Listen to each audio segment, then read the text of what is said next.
Halo guys, Assalamualaikum warahmatullahi wabarakatuh. Saya dari kelompok 2. Nama saya Wapi Muhammad dan saya akan memperkenalkan rekan-rekan saya yang pertama. Saya Zaina Ahyatus Salsabila dengan NIM 1040424000115. Terus saya akan memperkenalkan lagi rekan saya yang kedua. Oke baik, perkenalkan nama saya Zikri Maulana dengan NIM 1040424000100. Dan perkenalkan lagi rekan saya yang ketiga. Perkenalkan, nama saya Nasu Nugrahini Faizatul Rusmanto dengan NIM 1040424000079. Dan saya selaku anggota yang keempat yaitu bernama Wapi Muhammad dengan NIM 104042400060. Dan saya akan memperkenalkan anggota kelompok yang kelima.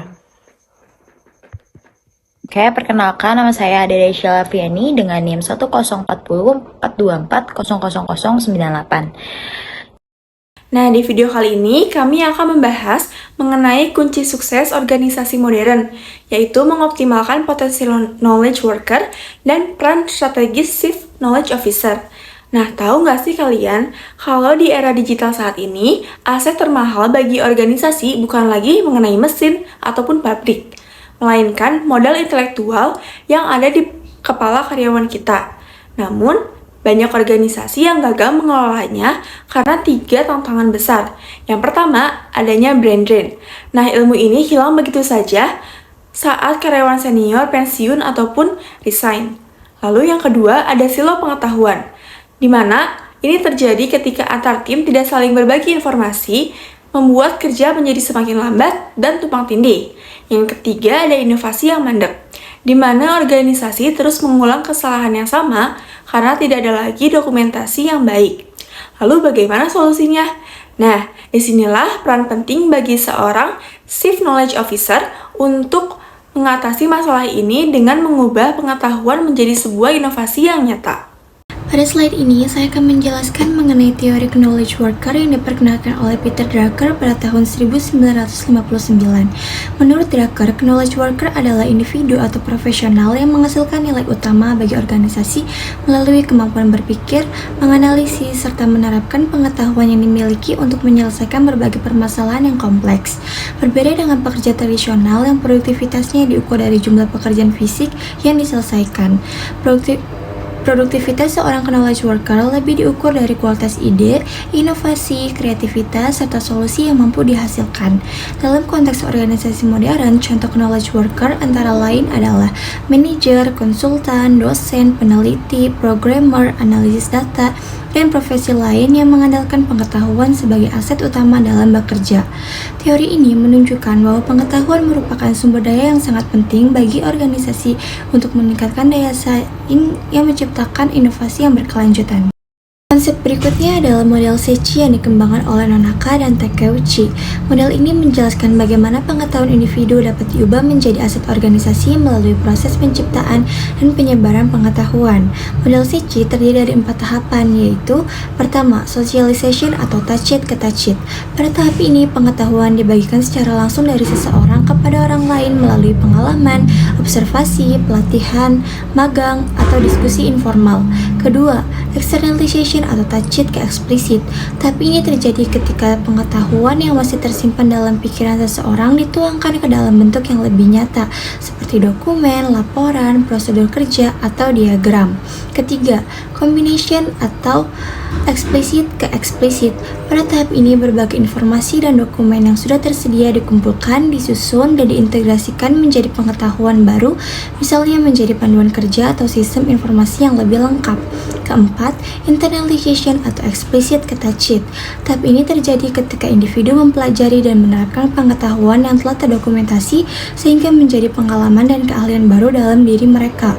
Melalui keempat tahapan tersebut, organisasi dapat mengelola pengetahuan secara efektif sehingga pengetahuan yang dimiliki individu tidak hilang, tetapi dapat dimanfaatkan dan dikembangkan oleh seluruh anggota organisasi. Jadi di sini saya akan membahas tentang perbandingan pekerja. Di perbandingan pekerja ini ada contoh spektrum profesi dalam realita organisasi.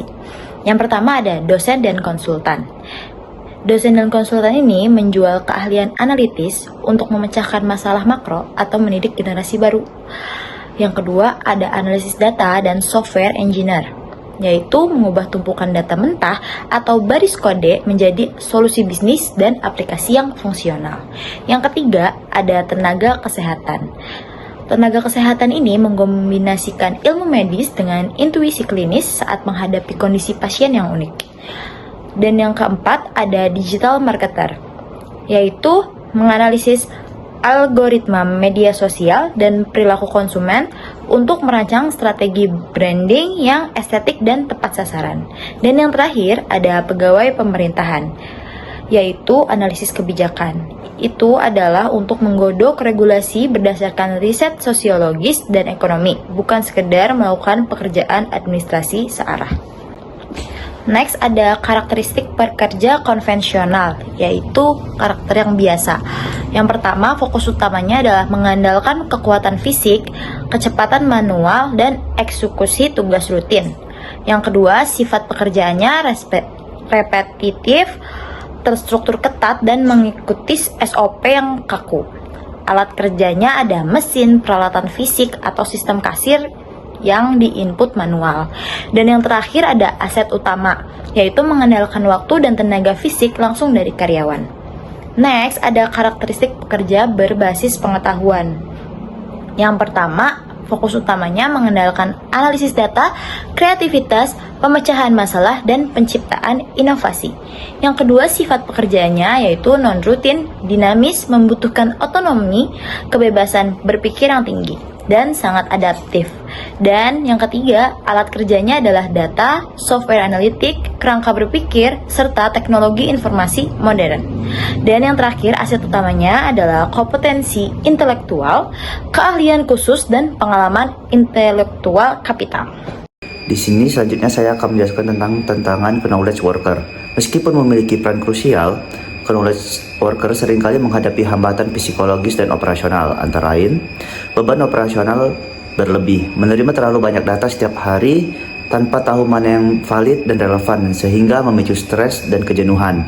Lalu yang kedua itu ada sindrom knowledge is power, adanya ketakutan kehilangan posisi atau jabatan di perusahaan jika membagikan ilmunya kepada orang lain, sehingga mereka memilih menyimpan pengetahuannya sendiri. Lalu yang ketiga itu adalah kurangnya infrastruktur pendukung. Organisasi menuntut inovasi tetapi tidak menyediakan platform teknologi yang memadai untuk berkolaborasi, atau tidak mengalokasikan waktu khusus untuk belajar. Waktu habis hanya untuk rapat administratif. Selanjutnya saya akan menjelaskan tentang solusi knowledge management dan peran dari CKO atau Chief Knowledge Officer. Yang pertama, itu adalah peran strategis CKO sebagai arsitektur kultur, mengubah budaya perusahaan dari knowledge is power menjadi knowledge sharing is power. CKO memberikan insentif atau penghargaan bagi karyawan yang aktif mendokumentasikan dan membagikan ilmunya. Lalu yang kedua itu adalah penyedia fasilitas otonomi, memberikan ruang fleksibilitas bagi pekerja, pengetahuan untuk bereksplorasi, misalnya ruang kerja yang nyaman, waktu fleksibel untuk riset.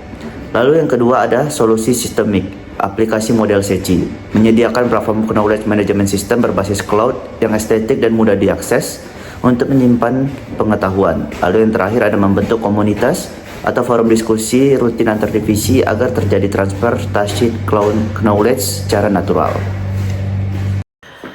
Nah, di sini saya akan menjelaskan tentang rencana implementasi dan indikator keberhasilan. Nah, rencana aksi 4 tahap yaitu roadmap. Yang pertama, audit pengetahuan. Di bulan pertama, mengidentifikasi siapa pemegang pengetahuan kunci key expert di organisasi dan dokumen apa aja yang krusial. Nah, yang kedua ada pengembangan platform dan kultur di bulan kedua dan bulan ketiga, yaitu meluncurkan KMS yang usernya friendly dan menyelenggarakan pelatihan bertema pentingnya berbagi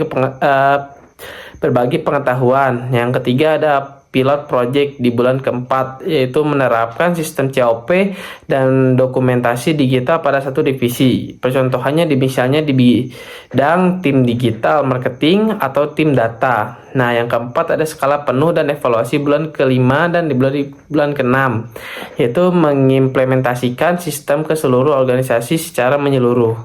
Nah, ada indikator keberhasilan KPI. Nah, yang pertama ada kecepatan onboarding, waktu yang dibutuhkan karyawan baru untuk mencapai produktivitas penuh berkurang hingga 30% karena modul KMS yang lengkap.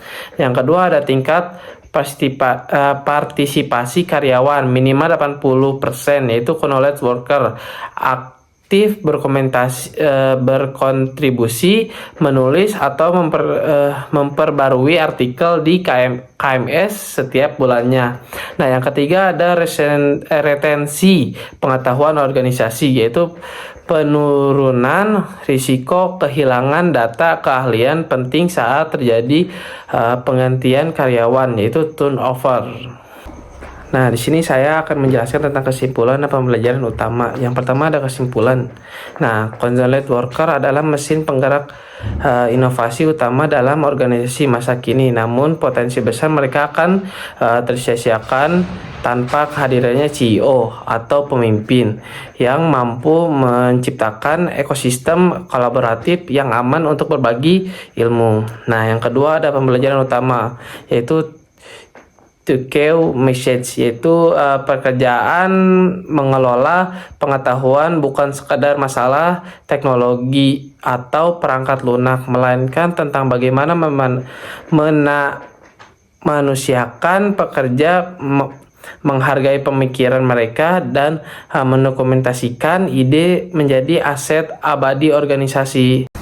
Sekian dari kelompok 2. Wassalamualaikum warahmatullahi wabarakatuh.